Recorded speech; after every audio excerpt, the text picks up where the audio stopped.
Muito boa noite a todos. Nós vamos continuar hoje falando do Livro dos Espíritos.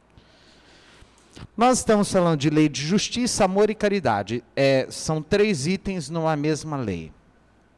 Quando a gente fala do estudo das leis morais, só para situar, as leis morais são a última parte do Livro dos Espíritos, né?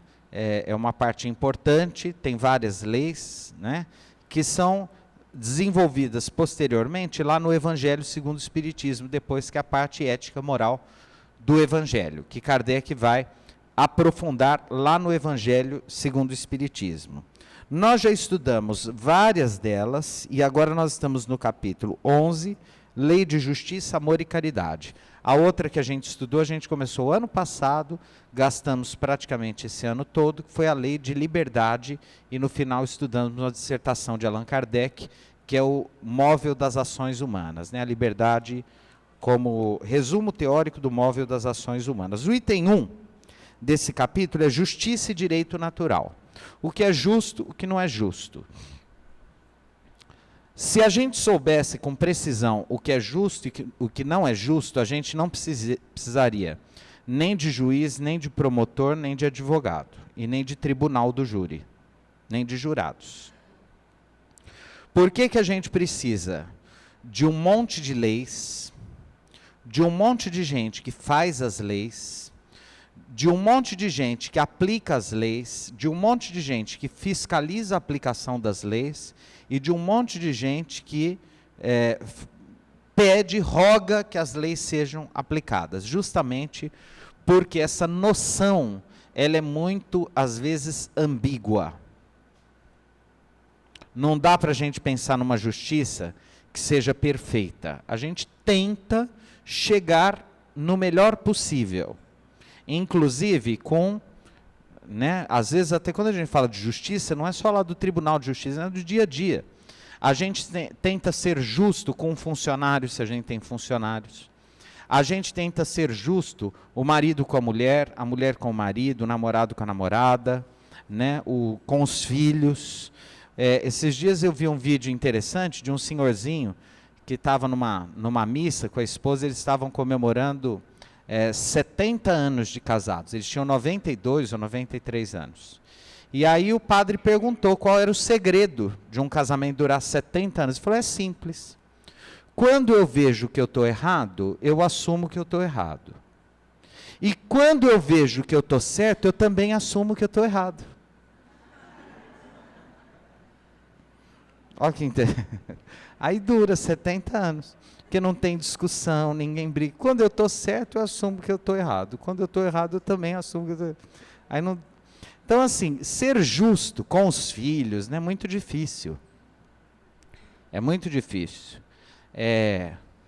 Esses tempos atrás eu vi a senhora, uma cena muito interessante. Os filhos ganharam uma bola dessas que ganham em parque de diversões, coloridas, uma bola de borracha. Os dois estavam brigando, fazendo um escarcéu, porque um queria a bola, o outro falou que também queria a bola, falou, vocês querem a bola? Quero. Ela foi lá, pegou a faca, cortou a bola no meio, deu um pedaço de borracha para um e um pedaço de borracha para o outro, pronto, está resolvido. Eles ficaram morrendo de medo, eu só vi a carinha deles assim. Se ela fez isso com a bola... isso é novo? Não. Lá no Antigo Testamento tem o caso de Salomão.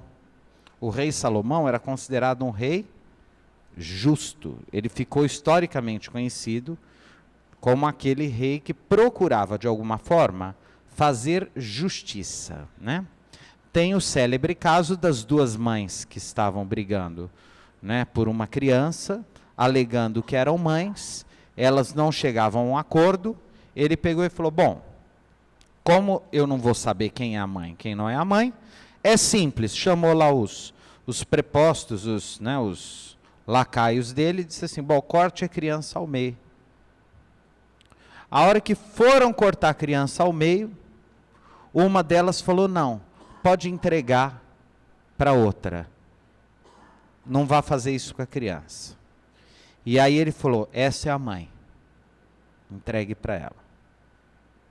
Né? Então eram situações, né, em que se tentava, de alguma forma, fazer justiça. Na época do Cristo, existiam duas justiças na Palestina. Aquela exercida pelo superior, né, das sinagogas, né, Anás, Caifás e etc., pelo rei dos judeus, né, que era um outro poder que tinha lá, Herodes, e pelo interventor romano, que na época era Pôncio Pilatos.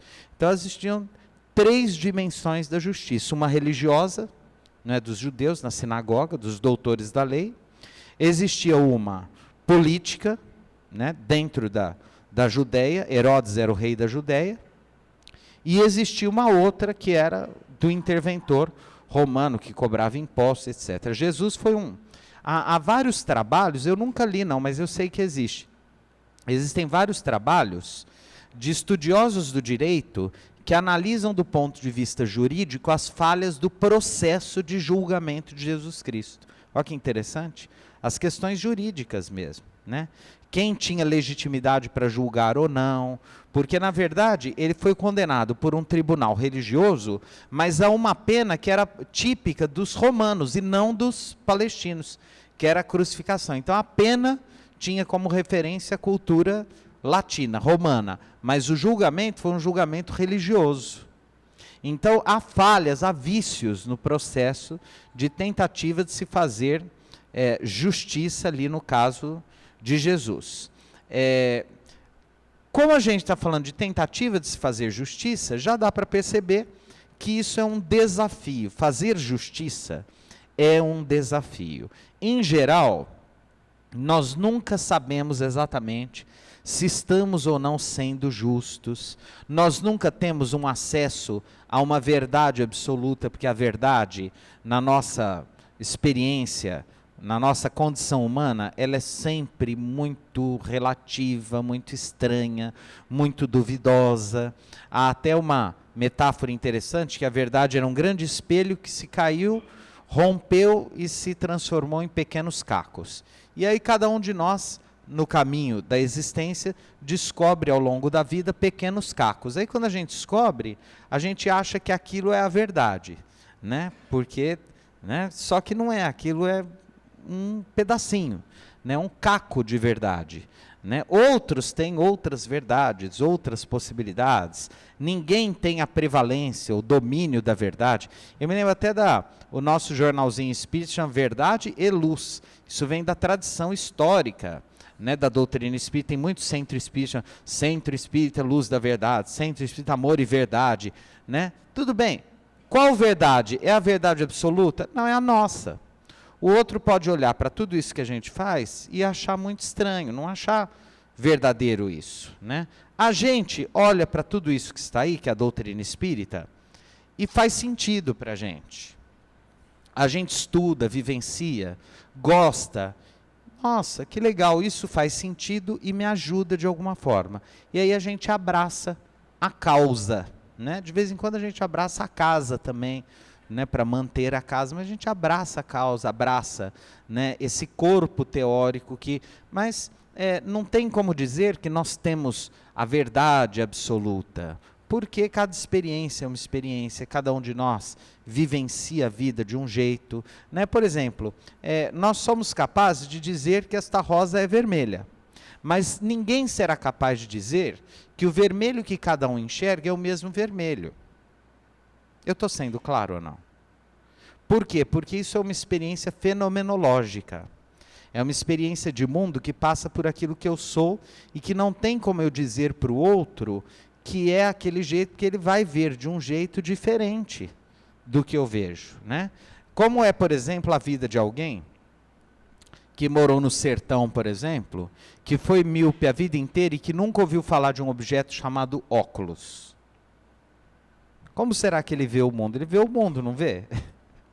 Muito diferente de mim que uso óculos. Aliás, o João Guimarães Rosa tem um conto que fala sobre isso.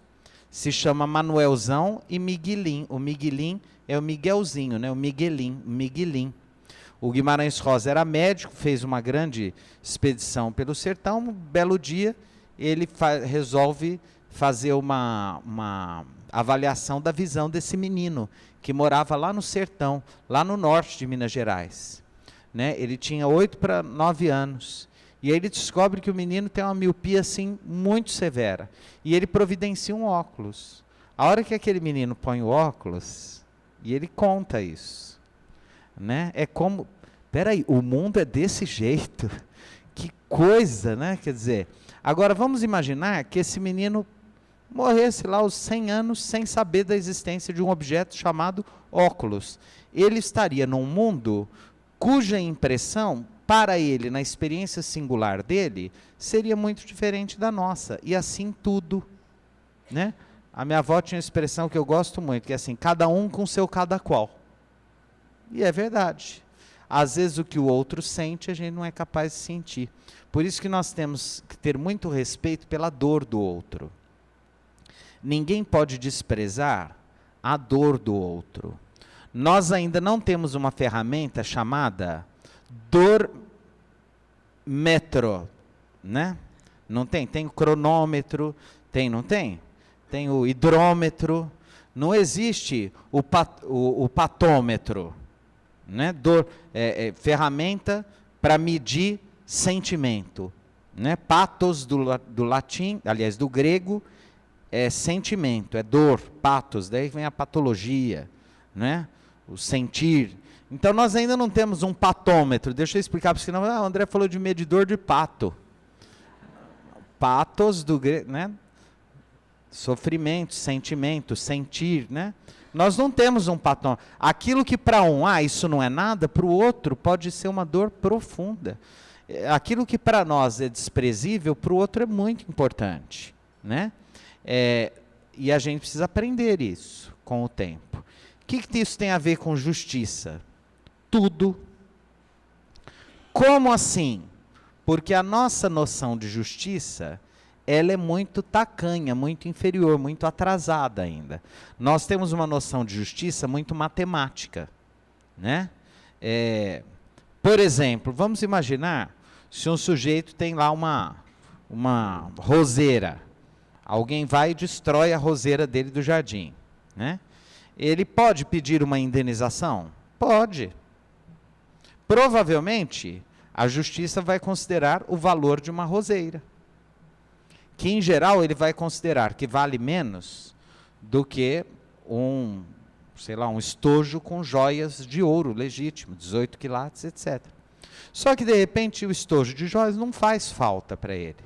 Estava lá guardado, o ladrão entrou, levou o estojo com joias. E aquela roseira foi a avó dele que plantou, depois a mãe cuidou. E a alegria dele era acordar todo dia, olhar aquela roseira e cuidar das rosas. Eu lá em Sacramento, na terra de Eurípides Barçanufo, tem uma roseira lá que foi plantada pela mãe de Eurípides Barçanufo, que tem 112 anos. Ela tem um tronco quase de uma árvore, é uma rosa trepadeira, ela vai por cima da casa que foi de Dona Sinhazinha, irmã do seu Eurípides Barçanufo. Dá rosas maravilhosas. Quanto vale uma roseira dessas? Não tem preço, não tem como. Então, assim, a nossa justiça, ela é muito ainda matemática. Ela tenta, né, equacionar coisas, mas o sentimento, a alma humana, o espírito humano, ele é muito complexo. Ele é muito transcendente, né? Por exemplo, é muito comum nós espíritas condenarmos suicidas. O suicida, olha o suicida. Ninguém sabe o que vai na alma de um suicida para julgá-lo, né? Uma pessoa que comete suicídio, em que nível de desespero, de perturbação ele está para a gente poder julgá-la? Fala que o criminoso, não dá para saber. Nós não sabemos das angústias, das dores, da história daquela pessoa. Tem muitos suicidas por aí que chegam no mundo espiritual em condição muito melhor do que a nossa. Que morre 100 anos, em 100 anos enche o saco dos outros. E morre de morte natural ainda, sem dor. Olha que desgraça. Tem gente? Tem, né? Então assim, mas por que vocês estão rindo? E eu estou, obviamente, fazendo uma piada. Mas por que é piada? Justamente porque a gente olha para as coisas com esse olhar matemático, com esse olhar imediato, com esse olhar quase infantil sobre a vida e sobre as coisas, né? Que seria essa justiça? E aí nós vamos entrar para um terreno que quem conhecia muito bem é o filósofo Platão. Platão é o criador da noção de mundo das ideias, né? E, portanto, o criador disso que nós conhecemos como metafísica, uma tentativa de compreensão transcendental da nossa vida física. A gente pode dizer que Platão é o pai de toda a experiência religiosa no Ocidente, né? Embora ele não tenha criado uma religião e etc., a ideia de que existem, né, dimensões de experiências em estado perfeito, que estão acima do mundo físico, que existem e são como que uma matriz de tudo que a gente concebe no mundo material, o pai dessa ideia é Sócrates. Como ele nunca escreveu nada, as ideias de Sócrates foram registradas pelo seu discípulo Platão. Então, ele fala, por exemplo, da existência de uma justiça perfeita. A ideia de se buscar, né, de se tentar alcançar uma justiça perfeita, de tentar conceber uma justiça perfeita, é uma ideia platônica. A ideia de se buscar uma obra de arte perfeita, a beleza em estado perfeito, é uma ideia platônica. A ideia de se buscar um bem absoluto e perfeito é uma ideia platônica, que foi posteriormente, né, associada ao pensamento cristão por pensadores medievais, particularmente por Santo Agostinho, que é chamado de neoplatônico, né? O pensamento de Santo Agostinho é chamado de pensamento neoplatônico, é o neoplatonismo. Ele tem duas obras que são fundamentais, uma delas que são as suas confissões, as Confissões de Santo Agostinho, que é uma obra menos teológica e mais filosófica, mas há uma obra que é metafísica absoluta de Santo Agostinho, que se chama Cidade de Deus, que só vai encontrar paralelo em duas obras, uma no campo da literatura e uma no campo da doutrina espírita, que vão, vamos dizer, né, se equiparar, né, na tentativa de compreensão do mundo no além, que são as obras A Divina Comédia, de Dante Alighieri, né, que fala, né, mostra o poeta sendo levado primeiro aos infernos e depois aos céus, né? Então ele vai lá conhecer os umbrais, a noção que ele tem é uma noção que foi trazida por Ptolomeu, que eram faixas, né, 7 ou 8 faixas, 7 ou 8, professor? 8, né, camadas, etc., até chegar no céu. No céu, ele é levado por Beatriz, que era a musa inspiradora, a mulher amada, etc., né? No inferno ele também tem um Cicerone, que eu me esqueci o nome, que é um poeta, é um poeta latino, né? É um poeta, Virgílio. Virgílio é um poeta latino que escreveu a Eneida. Eneida conta as aventuras do herói Enéas, que é o fundador da cultura latina, que vai criar, não é, a cultura romana, latina, na planície do Lácio. Olha que interessante. Primeiro a arte e depois o amor, né? Então, Enéas, o Virgílio é o poeta, a arte. Ele usa da poesia para visitar a dor, o inferno, o sofrimento. E aí ele usa do amor para visitar, né, a superfície, o céu e etc. O Chico Xavier costumava dizer para as pessoas mais íntimas que Dante era médium, que aquilo era uma obra realmente mediúnica a partir das visões que ele tinha em estado de desdobramento no mundo espiritual. Ele visitava, quando a gente vai ver lá o Nosso Lar, depois de André Luiz, a gente vai ver que tem coisas muito parecidas, né? Então, quando ele fala das trevas, do umbral, da cidade, das colônias espirituais, até as regiões mais sublimes do espírito, tem muito a ver com a Divina Comédia, sem naturalmente os elementos culturais próprios daquela época do Dante Alighieri, do poeta florentino. Então, na visão de Santo Agostinho, a Cidade de Deus seria esse mundo espiritual em que a justiça seria realizada, e a ideia que ele tinha de paraíso com a convivência dos santos, dos anjos, dos bem-aventurados, etc. Essa noção, né, de vida no além, de metafísica, etc. Por que é neoplatônico? Porque essa ideia de que a justiça perfeita, ela só é atingida no além. Quer dizer, o mundo físico, ele é próprio da imperfeição, quer dizer, a imperfeição é própria do mundo físico. A principal característica desse mundo físico, do planeta Terra, dessa experiência da reencarnação, etc., é a experiência da imperfeição, da dor, do sofrimento, das doenças, de tudo muito grosseiro, de tudo muito estranho, né? Vocês podem notar que, e realmente é assim, né? Por exemplo, essas rosas são lindas, não são lindas? São ou não? Se a gente deixar no carro fechado, ela vai começar a feder daqui a pouco.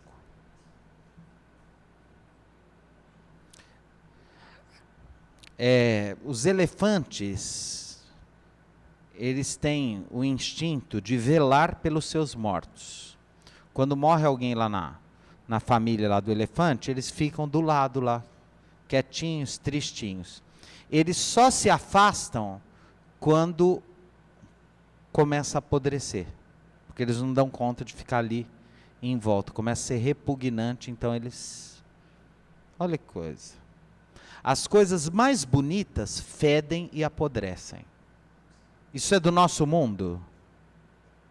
É do nosso mundo. A pessoa mais bonita, se tiver a aventura de não morrer jovem, vai envelhecer e ficar feinha. Pelo amor de Deus, não aumente o número de suicídios hoje. Ok? Mas é verdade, não é? É. Tudo vai ficando feio, fedido, esquisito. É assim. Isso é a natureza do nosso mundo. Por isso que quando a coisa aperta, vamos desencarnar, gente. Pelo menos lá não apodrece. Entendeu? Aí a gente desencarna, né? Vai para uma outra dimensão, que tem a beleza sem precisar da podridão. Então, assim, Platão tinha um fundamento? Tinha. Tudo que está aqui é imperfeito. A gente tenta buscar a beleza, ela é quase perfeita, o amor é quase perfeito, a justiça é quase perfeita, mas é sempre o quase, ó. A gente é sempre quase. Vocês já notaram que a vida é quase boa? É que a gente finge que não é. Então assim, você me ama quase? Né? Você vai ficar comigo para sempre? Quase. Né? Aliás, esse negócio de amor é muito interessante. Porque todo ser humano sonha com amor ideal também. Por isso que a gente fala que idealiza. Né? Todo mundo quer ouvir, eu te amo para sempre e tal, aquela coisa. Né? É muito comum, o cara tá todo apaixonado, e ele está falando a verdade. Ele chega para a menina e fala assim, eu te amo, você é a pessoa mais importante da minha vida, eu amo você. Aí ela vira e fala assim, mas é para sempre. Que jeito que vai saber, coitado do rapaz? Né? E se ele fala, bom, não sei, pode ser que sim, pode ser que não. Não tem jantar romântico depois, porque ferrou. Então, a gente fala coisa, beleza, você tem o perfume das flores mais raras, acorda com ela depois de um parmesão com cerveja, no dia anterior, se ela tem o perfume das... Não tem.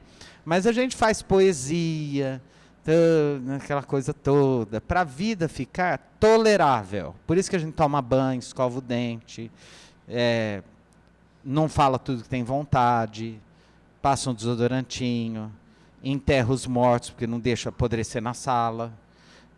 A gente faz isso, para a vida ficar mais apetecível, porque esse mundo não é fácil, ok? Bom, mas a doutrina espírita está aí nos acenando para outras realidades que não são novidades, estão aí sendo trazidas por vários missionários, desde que o mundo é mundo, noções, informações, notícias, né? Propostas que nos levam a refletir sobre uma vida além da vida, em que a gente conseguiria ter acesso a dimensões mais perfeitas da nossa experiência e da nossa existência. Tudo que estamos fazendo aqui, por enquanto, ainda é uma introdução à leitura e interpretação deste capítulo 11, que é a Lei de Justiça, Amor e Caridade. Eu ainda não comecei a leitura, não sei se vou começar esse ano. É possível que a gente fique nessas introduções teóricas até o Natal e que a gente comece mesmo a leitura e interpretação só lá em fevereiro do ano que vem, tá bom? Mas enquanto isso, vamos nos aprofundando aqui. Que Jesus nos abençoe e nos ampare.